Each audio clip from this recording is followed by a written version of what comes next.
अस्सलामुअलैकुम सामीन और नाजरीन। रेडियो पाकिस्तान मुल्तान की पॉडकास्ट सर्विस के साथ आपका मेज़बान रियाज मेलसी आपकी खिदमत में हाजिर है।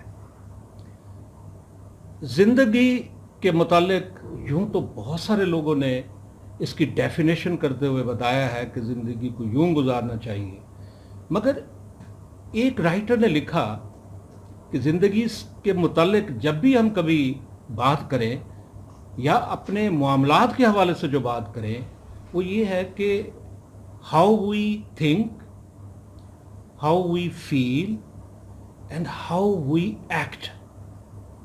अगर ये तीनों चीज़ें मस्बत अंदाज से हैं तो नफ्सियाती तौर पे हम ठीक हैं, और अगर ये तीनों मस्बत अंदाज में नहीं है, कोई गड़बड़ है, तो हो सकता है कि हमारी मेंटल हेल्थ में कोई ख़राबी आ गई है। और अगर कोई ख़राबी है तो फिर हमें या साइकोलॉजिस्ट के पास जाना है या साइकेट्रिस्ट के पास जाना है।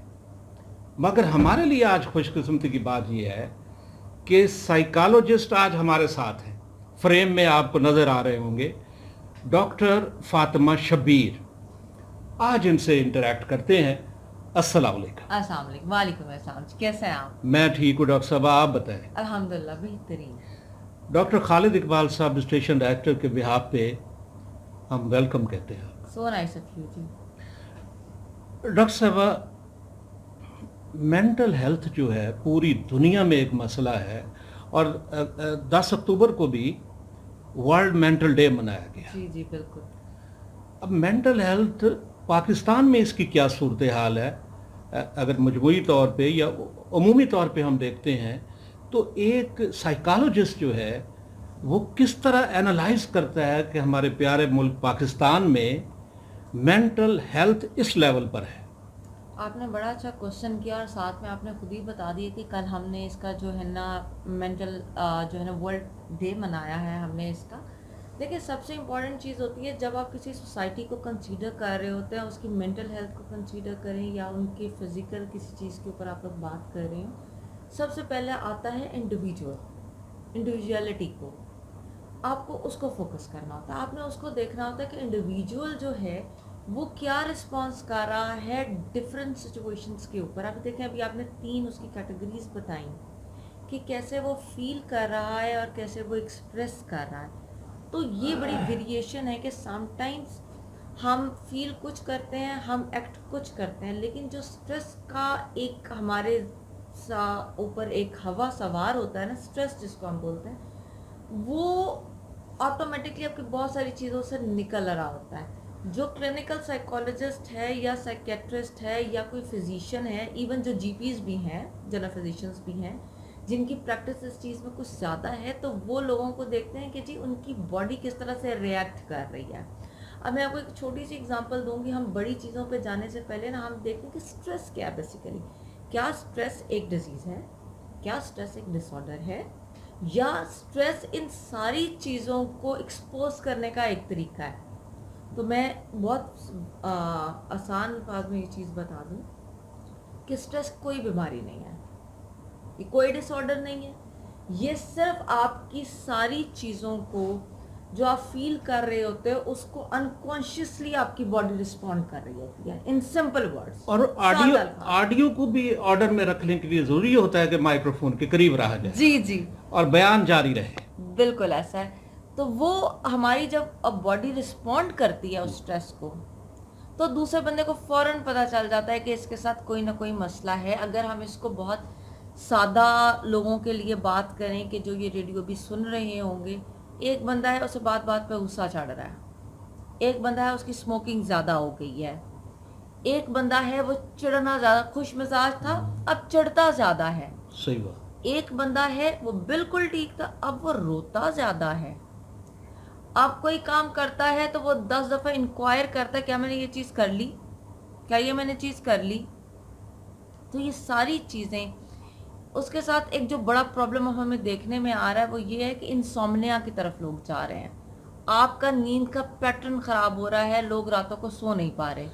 ये जो मोबाइल आ गया है ये भी एक वजह हो सकती है। बिल्कुल, स्ट्रेस की बहुत बड़ी वजह है। इससे जो है आपकी रेडिएशंस जो निकलती हैं और आप उसमें जब बहुत ज़्यादा देर तक ऑक्यूपाई रहते हैं तो आपका दिमाग वहाँ से थोड़ा सा ख़राब होना स्टार्ट हो जाता है, लेकिन आपको पता नहीं चलता, क्योंकि ये सारी चीज़ें क्योंकि अनकॉन्शियसली हो रही होती हैं। जब इसके रिजल्ट्स आने लगते हैं तो आप कहते हैं कि नहीं मुझे कोई प्रॉब्लम है, लेकिन उस वक्त भी सबसे बड़ा अलमिया हमारी सोसाइटी का, पाकिस्तानी सोसाइटी का ये है कि वो अभी भी मेंटल स्ट्रेसेस को या मेंटल डिसऑर्डर्स को या मेंटल डिजीज़ेस को वो कुछ नहीं समझ रहे, वो इसको वेटेज ही नहीं दे रहे।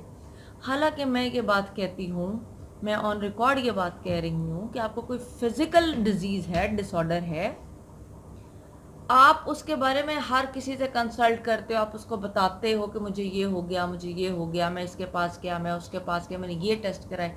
लेकिन जब कोई बंदा कहता है कि मुझे उदासी रह रही है, मेरा दिल अच्छा फील नहीं कर रहा, मुझे नींद नहीं आती, मेरे रोने के एपिसोड्स ज़्यादा हो रहे हैं, वो ये बात ना तो किसी से करता है, ना वो किसी डॉक्टर से कंसल्ट करता है जो कि साइकेट्रिस्ट होता है, ना वो किसी क्लिनिकल साइकोलॉजिस्ट के पास आके उसको ये बात बताता है। हमने इस चीज़ को बहुत टैग्ड कर दिया है, ट्रॉमेटाइज कर दिया है कि अगर आपने मुझे बताया कि आपके साथ ये एक प्रॉब्लम है, छोटी स्ट्रेस है आपको बहुत ज़्यादा, आपको नींद नहीं आ रही, या आपको बॉडी इचिंग हो रही है, या आपको उसका कोई और प्रॉब्लम है, तो हम आपको कहेंगे आप तो पागल हैं, आप तो पागल हैं। आप तो पागल हैं। ये ट्रॉमा बना दिया हमने, टैग कर दिया है। अब देखें, लोग अपने आप को ये कहना तो मुनासिब समझते हैं और खुशी महसूस करते हैं मैं डिप्रेशन में हूँ, हालांकि उनको नहीं पता कि व्हाट इज़ डिप्रेशन, डिप्रेशन होता क्या है वो नहीं जानते। अच्छा, ये बड़ी अच्छी बात डॉक्टर साहब आपने की। अच्छा, ये बताइए, स्ट्रेस, एंजाइटी और डिप्रेशन में भी कोई फ़र्क है इन तीनों चीज़ों में? डेफिनेटली बहुत मेजर फ़र्क है इन तीनों चीज़ों में। जो आपका डिप्रेशन है और जो आपकी एंजाइटी है, ठीक है, डिप्रेशन प्रॉपर एक डिसऑर्डर है और इसकी भी आगे बहुत ज़्यादा कैटेगरीज हैं, लेकिन हमें नहीं पता। हमें सिर्फ एक चीज़ पता है, क्योंकि हम क्या करते हैं सर, हम कॉपी करते हैं लफ्ज़ों को, हम we are the copy cats basically. आपने डिप्रेशन बोला, आपने 10 दफ़ा बोला, अगले कहना कि नहीं ये अच्छा, ये कोई लफ्ज़ ऐसा है जिसकी कोई इंपॉर्टेंस है, मैं भी अपने लिए बोलूँ। वो नहीं जानता इसके सिम्टम्स क्या है, लेकिन वो बोलता है। हो सकता है उसको बाइपोलर 1 हो सकता है वो साइक्लोथाइमिक डिसऑर्डर में मूड डिसऑर्डर ना बेसिकली, तो उसके अंदर वो हो सकता है वो जो है ना क्रॉनिक फेज के अंदर हो तो उसको मेजर डिप्रेशन डिसऑर्डर हो। इसके अंदर डिफ्रेंशिएट कौन करेगा वो नहीं जानता। लेकिन हम सबसे पहले इस चीज़ के ऊपर आते हैं कि स्ट्रेस, मैंने आपसे पहले ही कहा, कोई डिसऑर्डर नहीं है, ये कोई डिजीज़ नहीं है, ये सिर्फ आपकी बहुत सारी चीज़ें जब आप अपने ऊपर ले लेते हैं, सवार करते हैं, उसका जो रिएक्शन आपकी बॉडी देती है, दैट इज स्ट्रेस। और एंजाइटी? एंजाइटी कहते हैं अनकंट्रोलेबल वरीज को, लोगों को नहीं पता। ऐसे फ्रेमवर्क्स जो आपके हाथ में है ही नहीं। फॉर एग्जाम्पल, आपकी सैलरी लेट हो गई, आपका टीएडीए आना था, वो रुक गया, अब आप चाह के भी उसको खुद नहीं ले सकते। वो हमारे बस में नहीं। जैसे हमारे पास अभी कोविड-19 हमारा गुजरा है, इसमें जो सारे हालात बने वो हमारे हाथ में थोड़ी हैं। उसमें कितने लोग जॉबलेस हो गए, हमारे हालात में तो नहीं है ना, हमारे हाथ में नहीं है। हालात का ऐसा सर्कल चला, हम सारे उसके अंदर, हम चाह के भी कुछ नहीं कर सकते। तो ये फ्रेमवर्क जो है अनकंट्रोलेबल वरीज किसी भी चीज़ में हो, चाहे वो आपकी इंडिविजुअल पर्सनालिटी का हो, चाहे वो आपके किसी रिश्ते के साथ एसोसिएटेड हो, चाहे वो आपकी जॉब के साथ एसोसिएटेड, किसी भी आपकी लाइफ की चीज़ों के साथ एसोसिएटेड है, जिसके अंदर ऐसे फ्रेमवर्क्स हैं जो आपके कंट्रोल में नहीं है, that is anxiety. Depression, yes, depression is a disorder. उसके अंदर आपको देखना पड़ेगा कि उसके अंदर उसका हिस्ट्री क्या है, उसके सिम्टम्स क्या आ रहे हैं, उसके ऊपर उसका कोई इलाज हुआ या नहीं हुआ, अगर हुआ तो उसने कौन सी मेडिकेशन ली है, कितना अरसा रहा। डिप्रेशन 1 महीने से कम का है तो that is the acute depression, ठीक है। फिर थोड़ा सा ज़्यादा होगा, एक और नाम देते हैं। फिर थोड़ा सा एक लंबा 6 महीने का लंबा पीरियड गुजर जाएगा तो, और उससे प्रोलॉन्ग चलता रहेगा तो हम उसको क्रॉनिक डिसऑर्डर बोल देंगे, डिप्रेशन उसको बोलते हैं। तो मतलब ये चीज़ें हैं जिनको हमें देखना चाहिए, लेकिन हम इसको वर्कआउट नहीं करते। अच्छा डॉक्टर साहब, अब किस तरह वर्कआउट किया जाए एक डिप्रेशन वाले आदमी को, स्ट्रेस वाले आदमी को, एंजाइटी वाले आदमी को, जो मानने को तैयार नहीं है कि मैं गो थ्रू कर रहा हूँ इन चीज़ों से, और वो अपनी हॉबीज़ से भी दूर हो गया है। अब देखना, जो एक शख्स की हॉबीज़ में शामिल है कि वो मूवीज़ देखता है, घूमने फिरने का शौक़ है, दोस्तों की महफ़िल में बैठ के चहकता है, अचानक छूट गई हैं, तो आप जैसी काबिल माहिर नफ्सियात के पास किस तरह हम लेके आए? क्योंकि हम तो उनको कहेंगे कि भाई ये आपको प्रॉब्लम है, वो कहेगा, वो उल्टा हमें कहेगा कि पागल हो गए हो, मुझे कुछ भी नहीं है। बहुत अच्छी चीज़ को आपने इनिशिएट किया। यही चीज़ मैंने ऑलरेडी पहले बताई कि हमने चीज़ों को स्टिग्मेटाइज कर दिया, टैग्ड कर दिया। कोई किसी को कुछ कहता है, वो कहता है जी मैं तो पागल नहीं हूँ, तुम पागल हो गए। या बहुत सारे पेशेंट हमारे पास आते हैं, जब आते हैं तो वो कहते हैं आप बताएं हमें क्या है, क्योंकि उनकी इंसाइट डेवलप नहीं होती। देखिए ये सारी की सारी जो मेंटल डिसऑर्डर्स के साथ आपकी चीज़ें रिलेट करती हैं, अगर आप उसको इम्प्रोवाइज करना चाहते हो, आप उसके अंदर ठीक होना चाहते हो, तो आपको सबसे पहले एक काम करना है, और वो काम ये है आपकी अपनी इंसाइट डेवलप हो। देखिए आप किसी को लेके तो आ सकते हैं, जब तक वो उसके ऊपर एक्ट नहीं करेगा, वो बात दूसरे की मानेगा नहीं, रिजल्ट तो ज़ीरो है। आप कहेंगे जी डॉक्टर ने सही इलाज नहीं किया, डॉक्टर सही इलाज कर रहा है, उसको पता है उसका प्रोफेशन क्या है, उसको पता है उसकी ट्रीटमेंट क्या है, लेकिन जब वो बंदा मानने को तैयार ही नहीं है, डॉक्टर क्या करेगा? क्या करेगा डॉक्टर? देखें कुछ भी नहीं कर सकता। कुछ भी नहीं कर सकता। यहाँ पे मैं ना दो चीज़ें, एक चीज़ बहुत अच्छे से कहना चाहती हूँ, क्योंकि हमारा सारा माशरा इतना ज़्यादा डिप्रेसिव नहीं है जितना ज़्यादा वो स्ट्रेस में है। हमें और आपने कहा कि स्ट्रेस कोई खतरनाक चीज़ इतनी नहीं है। मैंने ये कहा ये डिसऑर्डर या डिजीज नहीं है, लेकिन इसका रिएक्शन है। जैसे आपने अभी कहा कि जी वो उसकी एक रूटीन थी, वो हॉबीज को लेकर आता था, अब वो अपनी हॉबीज से दूर हो गया है। What is this? कि उसको कोई ना कोई स्ट्रेस है। मैंने जैसे अपनी एक एग्जांपल में कहा था कि एक बंदा बड़ा खुशगवार था, वो चिड़चिड़ा होने लग गया है। वो बात बात पे दूसरे को टोक के कहता है कि नहीं नहीं यूं नहीं है, यूं है, जैसे मैं कह रहा हूँ वो ठीक है, आप क्यों नहीं मान रहे, चिड़चिड़ा हो रहा है। तो ये क्या है? उसको स्ट्रेस है, उसको कोई ना कोई ऐसी चीज़ अंदर से पिंच कर रही है जो ना तो किसी से डिस्कस कर सकता है, ना वो बता रहा है, ना जो उसके कंसर्न जो डॉक्टर्स हैं या उसकी जो भी लाइन बनेगी, ना उनके पास जा रहा है वो। क्योंकि देखें, आपका कोई भी साइकेट्रिस्ट हो या आपका कोई भी क्लिनिकल साइकोलॉजिस्ट हो, उसका आपके साथ पर्सनल कोई लेना देना नहीं है। अगर उसको आप आके बताते हैं कि जी मैं इस फेज से गुजर रहा हूँ और इस फेज में मुझे ये परेशानी आ रही है, तो उसके हवाले से आप उसको अपनी कोई भी पर्सनल बात बताते हैं। जब आप कमरे से बाहर निकलते हैं, उसका और आपका कोई लेना देना नहीं है। उसके लिए आपकी बात बिल्कुल प्राइवेसी में है और वहीं पर ख़त्म हो गई। जब आप कमरे से आपने बाहर स्टेप आउट किया, आपकी बात ख़त्म है। कोई या तो आप अपने रिश्तेदार को बता रहे हैं तो आपको डर हो कि जब मैंने इसको बता दी, कल को ये मुझे मैनिपुलेट ना करे, मैं हो सकता है इससे नज़र मिलाने के काबिल ना रहूँ, किसी और को बता देगा। आप ओवर थिंक करते रहते हो, तो प्रॉब्लम क्रिएट हो रहा है।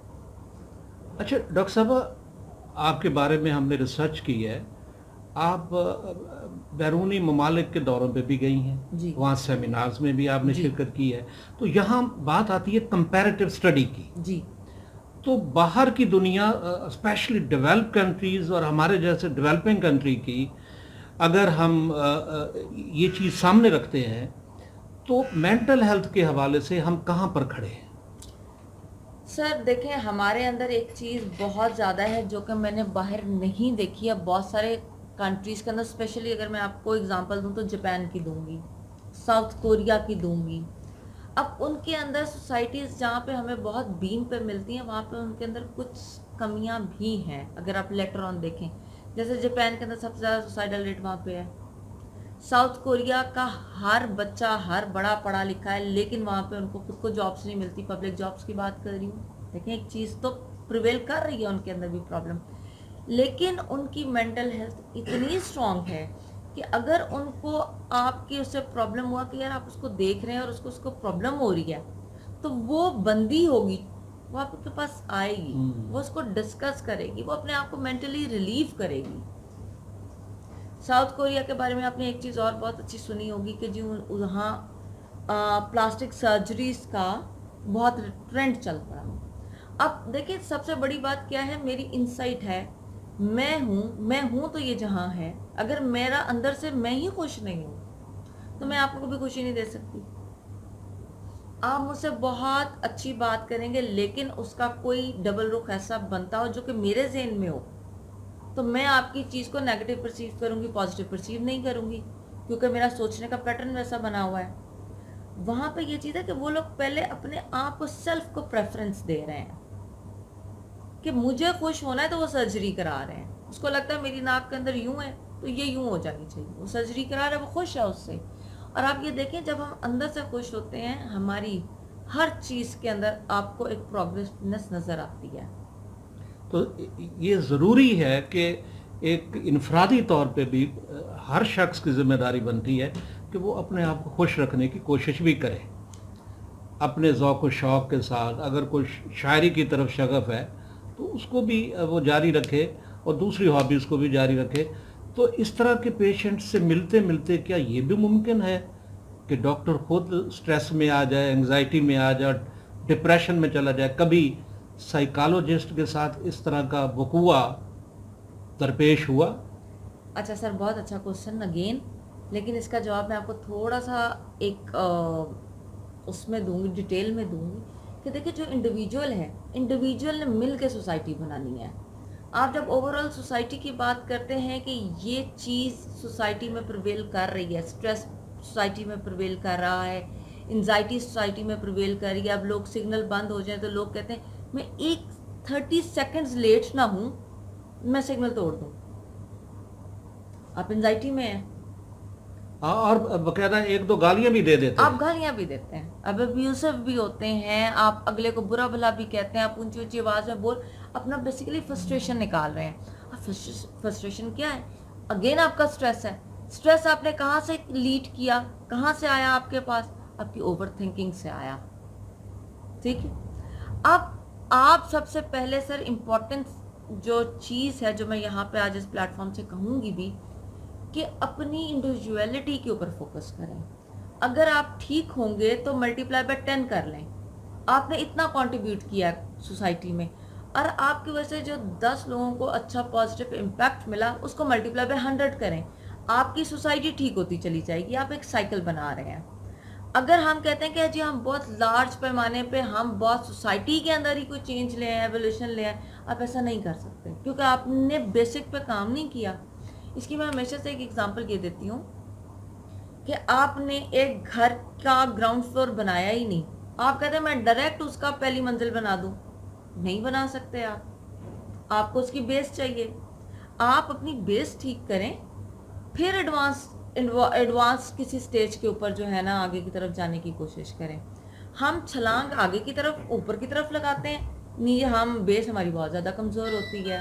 बिल्कुल सही। अब आपका दूसरा क्वेश्चन जो मेजर था कि क्या हम लोगों को वो चीज़ इफ़ेक्ट उस तरह से करती है और उसके रिजल्ट्स क्या होते हैं। सर ऐसा होता है कि अगर हम न्यूट्रल नहीं रहते तो फिर ये है कि हम तो ट्रीट ही नहीं कर सकते ना। सही बात। सबसे इम्पोर्टेंट पॉइंट है कि मुझे खुद को न्यूट्रल रखना है, और उससे भी मेजर जो मेरे लिए इम्पोर्टेंट चीज़ है वो ये है कि मुझे जजमेंटल नहीं होना। सही बात। अब देखें, एक बंदा आता है, वो उसको कोई पर्सनालिटी डिसऑर्डर है, हम उसके अंदर बॉर्डरलाइन पर्सनालिटी की बात कर लेते हैं, या हम नार्सिस्टिक बिहेवियर्स की बात करते हैं, क्योंकि नार्सिस्टिक भी लफ्ज़ एक बहुत आम हो, ज़्यादा आम हो चुका है, लेकिन लोग जानते नहीं एक्चुअली में ये है क्या। ठीक, हम उसकी बात करते हैं। अब वो आया है, वो मुझे बता रहा है मैंने यूं भी किया, मैंने यूं भी किया, मेरे साथ ये भी हो गया, इसके रिवेंज में मैंने ये भी कर लिया, इस तरह से भी कर। इसका मतलब ये नहीं है मैं वहाँ पे जजमेंटल हो जाऊँ। मुझे ये देखना है कि ये चीज़ें स्टार्ट कहाँ से हुई, किस किस फैक्टर ने इसके अंदर अपना अपना रोल प्ले किया, और उसकी वजह से ये वर्सन होता चला गया, क्योंकि उसके अंदर बॉर्डर लाइन पर्सनैलिटी ट्रेड्स तो शुरू से हैं, जी बिल्कुल। लेकिन उसको पता नहीं है। क्योंकि आपने सीबीसी का टेस्ट कराया, आपने कहा मैं हर 3 महीने बाद करवा लेता हूँ। कोलेस्ट्रॉल का टेस्ट है या LFTs है, वो आप कहते हैं कि चलो जी 6 महीने बाद हम रिपीट करा लेते हैं। आज तक यहाँ पे जितने भी लोग बैठे हुए हैं या जितने भी लोग मुझे सुन रहे हैं आज, क्या उन्होंने कभी ये कहा कि हम 6 महीने में ही एक दफ़ा किसी साइकोलॉजिस्ट या किसी साइकेट्रिस्ट को विजिट कर लें? The answer is no. सही बात। इवन आप ये देखें कि we are so unfortunate society, ये हमारी बदकिस्मती है कि हमारे पास जो एक दफ़ा पेशेंट आता है, अगर वो एक से ठीक हो जाता है, जो कि नहीं हो सकता, थोड़ी बहुत हीलिंग मिलती है, उसको समझ में आती है कि हम क्या कह रहे हैं, वो कहाँ स्टैंड कर रहा है, अगला सेशन नहीं लेगा, क्योंकि मेंटल हेल्थ को आप लोगों ने इम्पोर्टेंस ही नहीं दी। और ख़ास तौर पे हमारे मुल्क में तो वाकई इसको अहमियत नहीं दी जाती, और जिसके नतायज जो हैं वो ख़तरनाक निकलते हैं फिर। अच्छा डॉक्टर साहब ये बताइए, अगर किसी को थोड़ी सी टेंशन हुई है या थोड़ी सी एंजाइटी या स्ट्रेस आया है, तो इधर हमारे यहाँ सेल्फ मेडिकेशन का रिवाज बहुत है। अच्छा जी, नींद की गोलियाँ एक हफ्ता खा लेते हैं तो हम ठीक हो जाएंगे। इस रवैये को आप किस तरह देखती हैं? सर देखें, जहाँ तक बात है स्ट्रेस की और एंजाइटी की, मैंने आप जो स्ट्रेस है ना वो हम साइकोथेरेपी से भी ठीक कर सकते हैं, कोई बड़ा मसला नहीं है। इवन हम एंजाइटी को साइकोथेरेपी के ज़रिए ठीक कर सकते हैं, कोई बड़ा मसला नहीं है, कोई प्रॉब्लम नहीं है। ये इम्पॉर्टेंट क्या है, आपकी इंसाइट। जब हम ये कहते हैं ना कि नीम हकीम ख़तरा जान हमारी 95% सोसाइटी है, जैसे आपने कहा कि जी आपने नींद की गोली खाई अब ठीक हो गए, क्योंकि आपने अपने दिमाग को सुलाई रखा, वो हफ्ता आपका ठीक गुजर गया। लेकिन आपकी प्रॉब्लम तो वहीं एग्जिस्ट कर रही है ना भाई। जब आंख खुलेगी, नींद से जागोगे, दवाई का असर खत्म होगा, तो सिचुएशन तो वहीं खड़ी होगी। असल मसला तो मौजूद है। फिर आप कहेंगे मैंने एक हफ्ता ठीक गुजारी, तो इसका मतलब ये है कि मैं परमानेंट इसके ऊपर चला जाऊँ, एडिक्शन हो जाएगी। लोग ये नहीं जानते कि इसके कितने एडवर्स जो है ना आपको साइड इफ़ेक्ट हैं। आपकी मेमोरी के ऊपर इफ़ेक्ट पड़ता है। जो लोग नींद की गोलियां खाते हैं या जो लोग नशा करते हैं, आपके देखें समटाइम बहुत से लोगों को मैंने कहते सुना इसकी मेमोरी कितनी शार्प है, नशा करता है लेकिन देखो मेमोरी कितनी शार्प है। आप उसको उसकी नॉर्मल स्टेज में तो देखें, आप तो उसको तब देख रहे हैं जब वो यूफोरिक स्टेट के अंदर है, हर चीज में हाइपर एक्टिव है। हो सकता है वो आपकी मुलाकात को बहुत अच्छे से रिकॉल कर। जब वो नॉर्मल स्टेज में आएगा, जब उसका सारी चीज़ें नशा टूटेगा, सब कुछ ख़त्म होगा, तब उससे पूछे ना उसकी हाल क्या है। उसको ओवर थिंकिंग आ रही होगी, उसको नौजिया हो रहा होगा, उसको बॉडी एक्स आ रहे होंगे, उसको पता नहीं क्या क्या कुछ हो रहा होगा। तब वो शायद आपसे बात भी नॉर्मल तरीके से ना कर पाए और चिड़चिड़ा हो जाए। डॉक्टर साहब आप जैसा, डॉक्टर साहबा रादर, आप जैसी शख्सियत हो, खूबसूरत गुफ्तगू करने वाली और मरीज़ को बहुत फ्रेंडली हैंडल करने वाली, मुस्कुरा के बात करने वाली, तो स्टूडेंट्स भी जो हैं वो देख रहे हैं, आपको सुन भी रहे हैं, तो वो भी चाहेंगे कि साइकोलॉजिस्ट बने।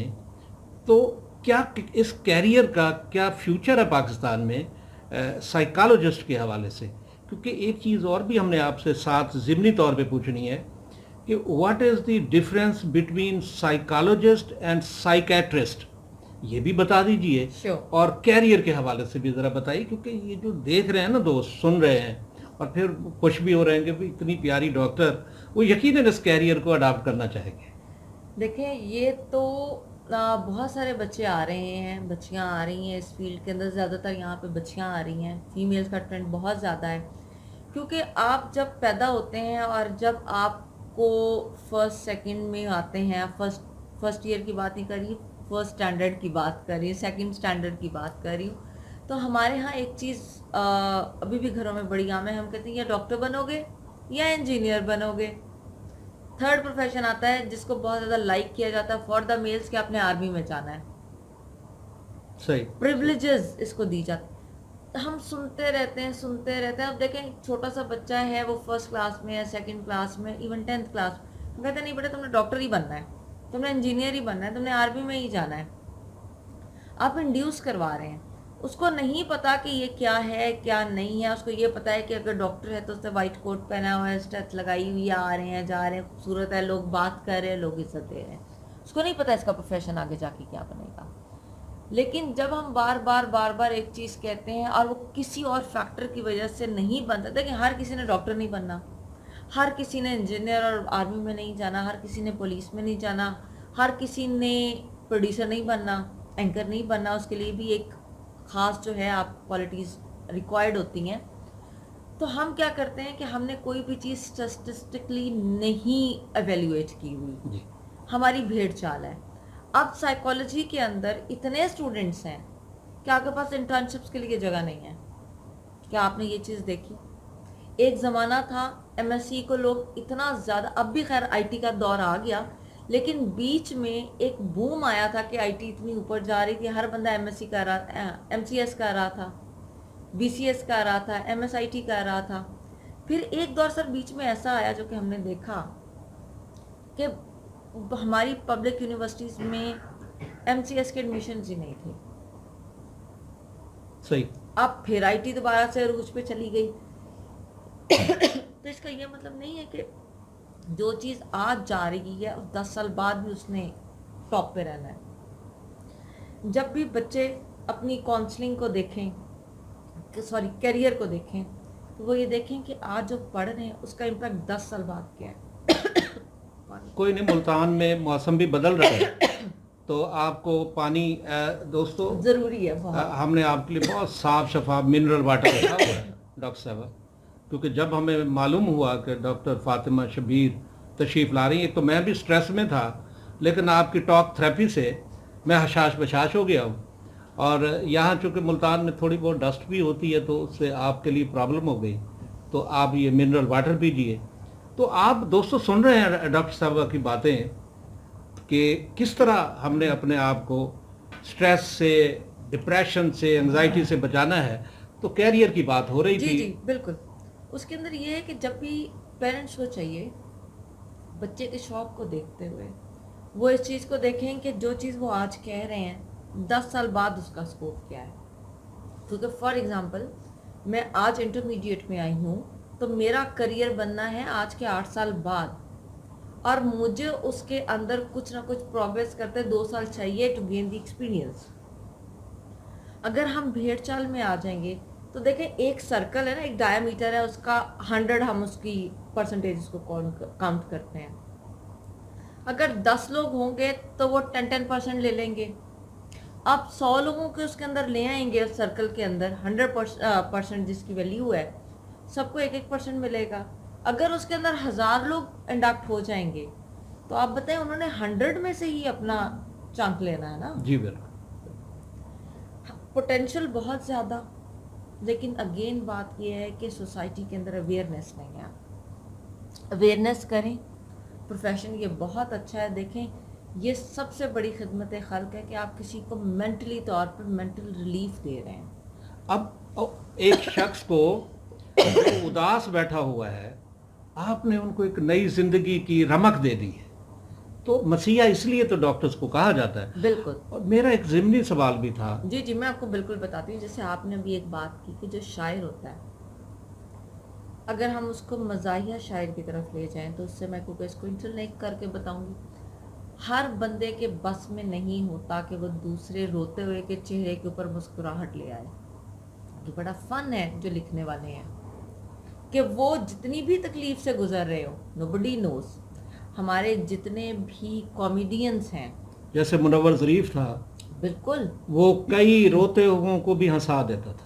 ये उसकी वर्ड अल्लाह का एक तो टैलेंट होता है, दूसरा आप अपनी स्किल्स को आप जैसे लोग जो होते हैं, जो एक्सपीरियंस लोग हैं, सर कैसर नकवी जैसे हैं, बाकी हमारे सारे हैं, वो हमारी स्किल्स को पॉलिश भी कर रहे होते हैं। जी बिल्कुल बिल्कुल।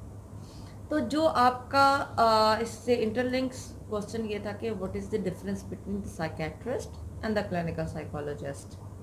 उसमें सर ये है कि जो साइकेट्रिस्ट है वो प्रिस्क्रिप्शन लिखता है, मेडिसिन एडवाइस करता है।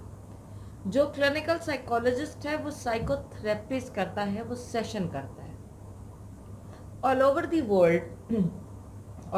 वर्ल्ड पहले लोग वहाँ पे, ये अभी भी ये चीज़ है कि पहले इंसान साइकोलॉजिस्ट के पास जाता है, साइकोलॉजिस्ट आगे रेफर करता है कि आपने साइकेट्रिस्ट के पास जाना है। क्योंकि जैसे मैंने आपसे पहले ही अर्ज़ किया कि अगर किसी को स्ट्रेस है वो तो साइकोथेरेपी से ठीक हो जाएगा, उसे मेडिसिन की ज़रूरत नहीं है।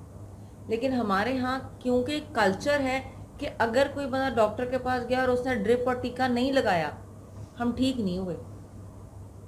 अगर उसने स्ट्रेच से मुझे चेक नहीं किया तो मैंने उसको डॉक्टर कंसीडर ही नहीं करना। मैं क्लिनिकल साइकोलॉजिस्ट हूँ, मुझे उसके लिए पीएचडी करनी पड़ी क्योंकि मुझे अपने नाम के साथ डॉक्टर लगाना था। मेरी स्किल्स जितनी भी अच्छी होती मेरे पेशेंट के माइंड के अंदर है, क्योंकि मेरे नाम के आगे डॉक्टर नहीं लगा हुआ। सही बात। इसको नहीं कुछ आता, हमने इनके पास नहीं जाना। साथ डॉक्टर लगा होना ज़रूरी है बहुत। देखें आपको अगर किसी को ठीक करना है तो आपको पहले उस जैसा सोचना पड़ेगा खुद। अगर आप खुद ही उस जैसा नहीं सोच रहे, आप उसको क्या ट्रीट कर रहे हैं? अच्छा डॉक्टर साहबा, बहुत अच्छा लगा आपसे बात करके। आखिर में एक हल्का फुल्का सा सवाल है, मेरी अपनी सब्जेक्टिव रियलिटी है कि अगर किसी की बेगम साहबा एमएससी साइकोलॉजी हो, जिस तरह की इधर मामला है, मैं जब कभी भी घर जाता हूँ, क्योंकि उन्होंने साइकोलॉजी पढ़ी हुई है, तो सर पाँव मुझे वो गौर से पहले देखती रहती हैं 5 मिनट। मेरा पूरा मुआयना लेने के बाद और मुआयना करने के बाद वो इस नतीजे पे पहुंचती हैं कि कुछ ना कुछ गड़बड़ ज़रूर है। हालांकि कोई गड़बड़ नहीं होती। ज़रा ये बताइए कि वो शौहर कैसे बचे जिसकी बेगम साहिबा ने एमएससी साइकोलॉजी किया हो। सर, ये तो यूनिवर्सल ट्रुथ की एक मैं आपको बात बताती हूँ, और उससे ना सिर्फ आपकी बेगम खुश होएगी, इर्द गिर्द की भी सारी खुश हो जाएगी। अब वो हमारे डॉक्टर साहब भी देख रहे हैं, वो भी चौकन्ने हुए हैं। जी जी। उसका बात यह है कि आप जैसे ही वो कुछ कहे, आप कहें जी बेगम आप ठीक कहते हैं। आप ठीक सर आपने बिल्कुल ठीक कहा हजूर, आपकी बात को तो मैं डिनाई नहीं कर सकता। नहीं कर, अब उनको खुश रखना है। आपने उनको खुश, देखिए एक चीज़ है, आप एक्सपीरियंस का कोई ऑल्टरनेट नहीं है। पहली चीज़, जो मेल हजरात हैं हमारी सोसाइटी के अंदर क्योंकि डोमिनेट कर रहे हैं, वो सारा दिन बाहर रह के आते हैं, अपने आप को आधे से ज़्यादा अपनी फ्रस्ट्रेशन एग्जॉस्ट कर आते हैं, अनटिल अनलेस कभी उनके बॉस ने उनको डांट डूट ना दिया। एक चंक आता है ना, कभी कभी होता है, लेकिन ऑल ओवर वो बिल्कुल खुश गपियाँ लगा के और अपने आप को मेंटली रिलैक्स करके। लेकिन एक बंदी है, उसने 24 घंटे मासी नहीं आई, बच्चे आ गए, ये काम नहीं हुआ, वो काम नहीं हुआ, वो चीज़ लेकिन ये उसी के अंदर जब बंदा आता है, वो कहती है चलो जी अब मेरे पास कोई है जिसके आगे मैंने वेंटिलेट होना है, वो उठाती है अपना सारा कुछ आपके ऊपर। वहां पे अगर बंदा उसको अच्छा स्माइल रख के बात ना करे, या उसको कहे मैं इतना कमा कर आया हूँ, भाई जो काम कर रही है वो 24 घंटे की मासी है, जो घर में बैठी हुई है बेचारी, उसका फ्रस्ट्रेट होना बनता है भाई, बनता है। उसने आपको देखना ही देखना कि आप खुद तो खुश मिजाज जो है ना, आपने पहना हुआ है बुश सूट, आप आ गए हैं गप्पे शप्पे लगा के, और अब मुझे आगे कहते हैं मैं बड़ा काम करके आया हूँ।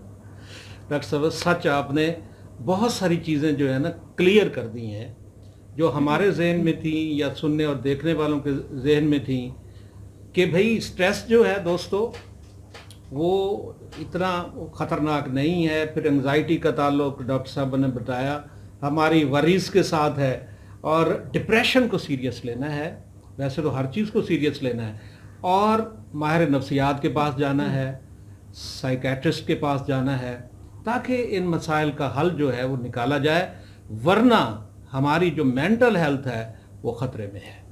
और इसी पर आज की पॉडकास्ट सर्विस मुकम्मल होती है। हम अपनी आईटी टीम के मेंबरान आमिर रज़ा, रईस, डॉक्टर खालिद इकबाल के बिहाफ पर एक बार फिर आपका शुक्रिया अदा करते हैं डॉक्टर साहबा। बहुत शुक्रिया। इंशाअल्लाह नई पॉडकास्ट सर्विस के साथ एक बार फिर आपकी खिदमत में हाजिर होंगे। इजाज़त दीजिए, अल्लाह हाफिज़।